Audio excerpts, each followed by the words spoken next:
Seguimos jugando con el caleidoscopio de Francis Ford Coppola. Y aquí vamos a hablar de uno de los periodos más oscuros, no, olvidados, encerrados, crípticos, novedosos e ingenuos. Y este caleidoscopio de Francis Ford Coppola 3, capítulo 3, tercera sesión, se va a llamar De una chica Playboy, seguramente de Hitchcock, a un Coppola cándido. En el pasado citábamos el Cándido Sadik de Voltaire. Ahora empiezo con una frase. El salvaje oeste nunca había sido tan salvaje. Puntos suspensivos. Chicas hermosas, tímidos vaqueros. ¿Podemos imaginar una película porno o una película erótica con vaqueros? Bueno, tal vez de Dos mulas para la hermana Sara con Shirley MacLaine y el señor Clint Eastwood, de pronto, o el bueno y el malo y el fuego porno. Bueno, podría ser interesante, pues no creo que lo haga Morricone. En fin, todo nos lleva a un señor que se llama Russ Meyer, que al igual que Corman, haciendo cine B, se caracterizó por inducir el cine erótico, que después se podrá llamar cine pornográfico, y van a aparecer dos corrientes, el softcore y el hardcore, cuya clasificación después entrará para las películas con la R, una estrella, dos estrellas, de acuerdo al grado de pornografía que se haga. Obviamente, para esta época que voy a citar, donde aparece una película de Rod Meyer que se llama El inmoral Mr. Tease, 1959, se considera para los historiadores el inicio de una idea de lo que después se va a desarrollar como industria que se llama el softcore. Ahora, habría que tomar como referente que ya había aparecido la película para adultos o para hombres. No estoy hablando de Playgear, estoy hablando de la revista Playboy de Hugh Hefner, que fue muy importante para quitarle la ingenuidad y la capacidad de soñar con mujeres desnudas al señor norteamericano, a los moralistas, a los mormones. Entonces hablaba de Immoral Mr. Ortiz 1959, que se inicia la idea del softcore, que retorna las facultades de un hombre. Recoge las facultades de un hombre que puede desnudar a las mujeres utilizando unas gafas especiales. Eso parece como un juego. Unas gafas especiales dentro de los últimos coletazos de la moral del Código Hays. Recuerde que el Código Hays tiene una implicación moral que se hizo evidente en la década de los 30 cuando llegaron las series negras, los Pulp Fiction y toda esa moralidad que de alguna manera marcó no solamente a Hollywood, sino a toda la especie de religión, los protestantes, los amichis, etcétera, etcétera. Coppola rueda un primer trabajo luego de salir de la universidad. Esa película se va a llamar The Piper. Es un cortometraje del año 1961, convertido en largometraje un año después, que se llama Tonight for Sure. ¿Qué pasa con esta evolución de corto a largo? En el 62, al corto que hace llamado Piper, que es del año 1961, donde considera que es una buena idea de conseguir un poco de dinero haciendo películas de lo que se va a llamar las famosas nudes, o las desnudas, por darle un apelativo. Suma el corto donde narra las experiencias de un voyeur, que es una palabra francesa españolizada, quien descubre que su vecino es un fotógrafo de pin-ups. Recordemos de las famosas pin-ups. Para los que de alguna manera conocimos las revistas Playboy en nuestra época adolescente y recordemos una película que se llama Memphis Belle, todos los bombarderos norteamericanos tenían en la trompa de sus aviones unas pin-ups. En las revistas Playboy aparece un gran dibujante de mujeres pin-ups que se llamaba Vargas, y las pin-ups serían como las mujeres nudistas.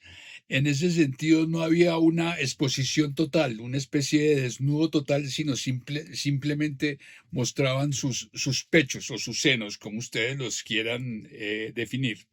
Algunos amigos consideraron que esta cinta era demasiado inocente para concebirla como un film de nudistas, porque era un vecino que descubrió que podía tener un telescopio y se dio cuenta que su vecino de la casa de al lado tomaba fotos a mujeres desnudas, lo que se denominó en esa época de los años finales de los 50, comienzos de los 60, las famosas pin-ups.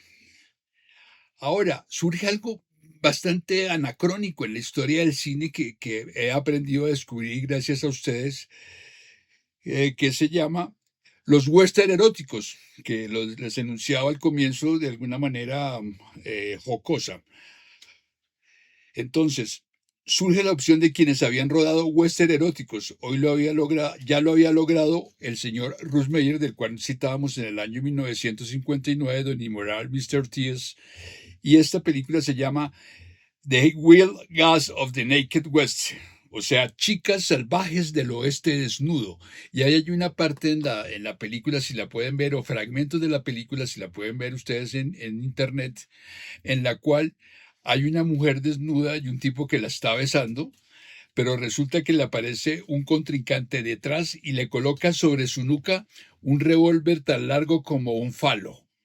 O sea, es una pistola que yo creo que ni Lee Van Cleef tiene ni Sabata en los espaguetis norteamericanos. Por lo tanto, decide rodar para integrar ese material de Piper del 61, de Tonight Show del 62, y lo convierte en un largometraje del oeste llamado Wild Open Space, donde un vaquero borracho quien se cae y golpea en la cabeza empieza a ver vacas que se convierten en mujeres desnudas. Qué cosa tan absurdamente perfecta. Y acepta solo para ver en crédito su nombre, donde se suman a varias historias a partir de relatos que le suman dos viejos verdes. O sea, me explico. Él acepta hacer continuidad de esta película de Wild Open Space con el único objeto de que su nombre de Francis Ford Coppola aparezca, porque quería tener como una especie de alocución, de insinuación, de desarrollo, de que lo conozcan. Ya había empezado a trabajar con Roger Corman también, entonces necesitaba de alguna manera tener sintonía, por decirlo de alguna manera. En esta película se suman varias historias. Él termina filmando una de esas tantas historias, que son relatos de dos viejos verdes, para utilizar un término bastante castizo y bogotano, quienes deciden ser defensores de la moral y llegan a lo que se llama una casa de citas. Los norteamericanos le dicen burlesque house, a buscar cómo arreglar la inmoralidad.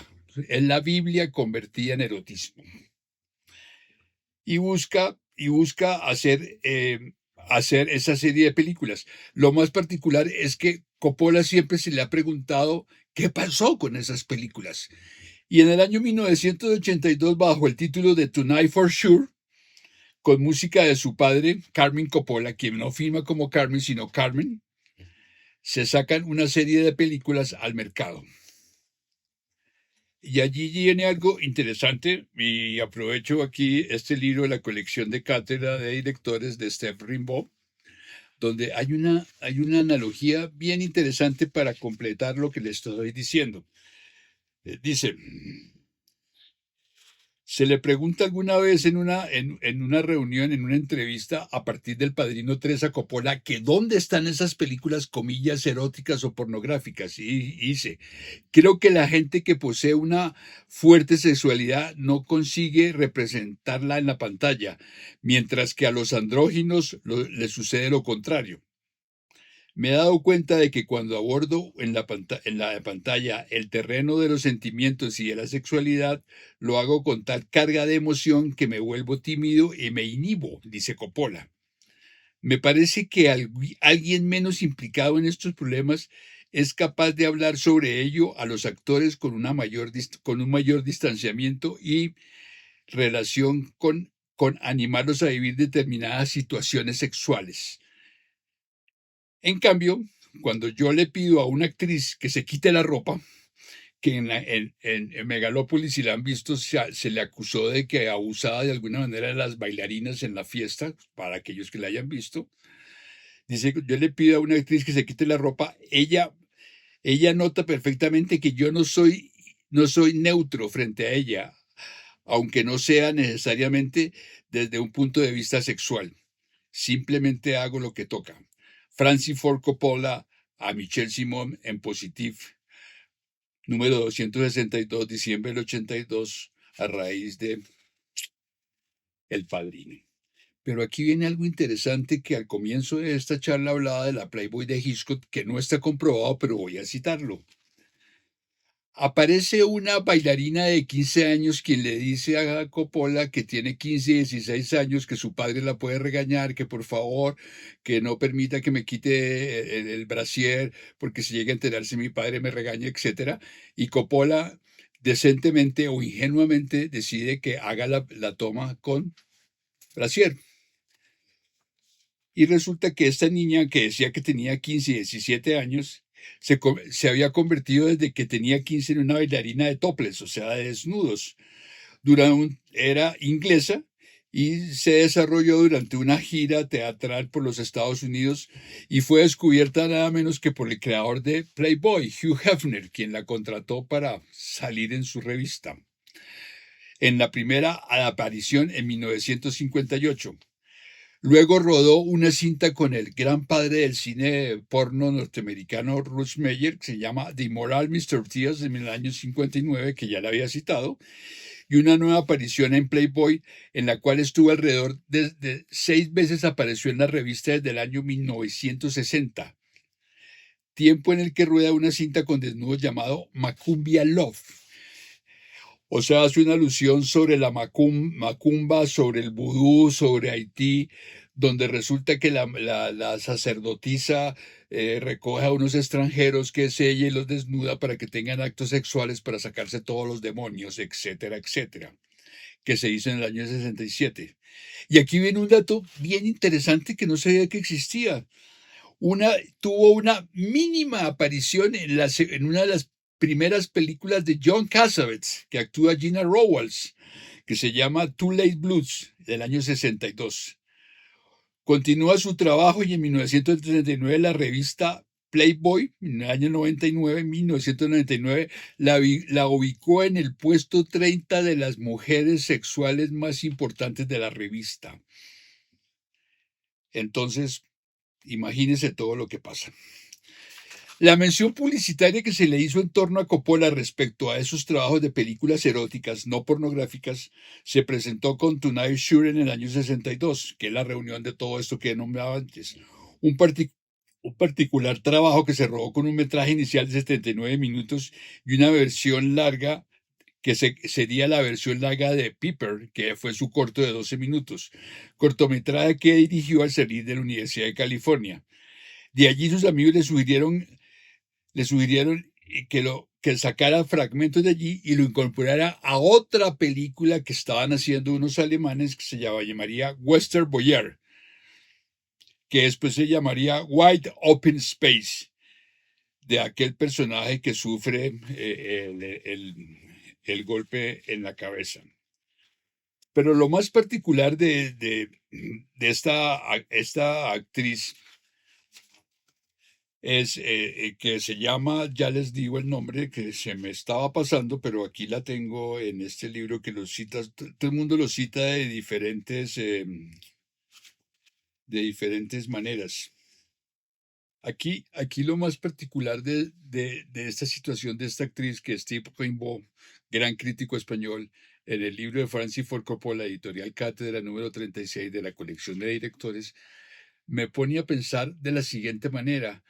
Él le da el nombre de hombre a esta persona, mientras que en otros lugares en que he buscado, y en muchos lados, le dan categoría de mujer. De manera que esa duda la dejo para ustedes, oyentes. En esas escenas ya rodadas en color, el actor, dice Rimbaud, yo lo encontré como mujer, se llama June Wilkinson. Plagia abiertamente el trabajo realizado 3 años antes por Jerry Lewis en El Botones, de 1960. tanto a través de su afán de triunfar en la vida como una especie con las mujeres. O sea, Jerry Lewis siempre estuvo tímido con las mujeres. Y hay algo muy interesante que lo acomoda a Rainbow de una manera muy elegante, muy conocedora, como si fuera una película de Max Sennett. En lugar de pastelazos, es desnudos de pastelazos, llamémoslo así, porque las mujeres empiezan a jugar un póker de desnudos y todas se van quitando la ropa. Y Goimbo, de una u otra manera, dice, el más puro estilo Max Sennett participa en una partida de street poker donde todas las jugadoras pierden sus sujetadores o travestirse de mujer en un nuevo pase de modelos que culmina con la destrucción del magnetófono que contenía todas las pruebas del que ya grabado porque estaba en una película casi de espías. Y ahí viene algo muy, muy interesante. Es tal el papel de esta niña que citaba, June Wilkinson, inglesa, que trabajó con Ruth Meyer, hizo una cantidad de películas, llamémoslas eróticas, no alcanzó a hacer porno, o los desnudos por su cuerpo, se caracterizaba mucho por su cuerpo, modelo de Playboy, etcétera, etcétera, que en la actualidad debe tener 84 años. Y en otro lugar encontré otro punto que me pone no a dudar, sino a dar conocimientos para saber qué pasa. Me decía literalmente, buscando, que esta mujer sirvió de doble de cuerpo. Recuerden una película muy particular de Brian De Palma que se llamaba Doble de Cuerpo. El doble de cuerpo es una figura muy bien utilizada en Hollywood para ciertas escenas de desnudos o ciertas escenas en las cuales hay que tener un extra. En el caso de doble de cuerpo se utiliza sobre todo para escenas sexuales o escenas donde haya desnudos y alcancé a leer en todo este trabajo que he hecho sobre Coppola, que esta niña, como les decía anteriormente, June Wilkinson, sirvió de doble de cuerpo para esa mítica película de Alfred Hitchcock, donde Will Bates apuñala a la mujer en latina, que es una película extremadamente determinante, y me puse a mirar la película en cuestión y descubrí que los desnudos perfectamente hablan del cuerpo, que puede ser esta niña June Winkins, y la única parte donde aparece la verdadera actriz de la película de Alan Bates, el asesino, es la cara. El resto del cuerpo perfectamente es acomodable a que hizo el papel de doble de cuerpo. En sus manos queda este día que ya pasó y el erotismo que llega. Gracias.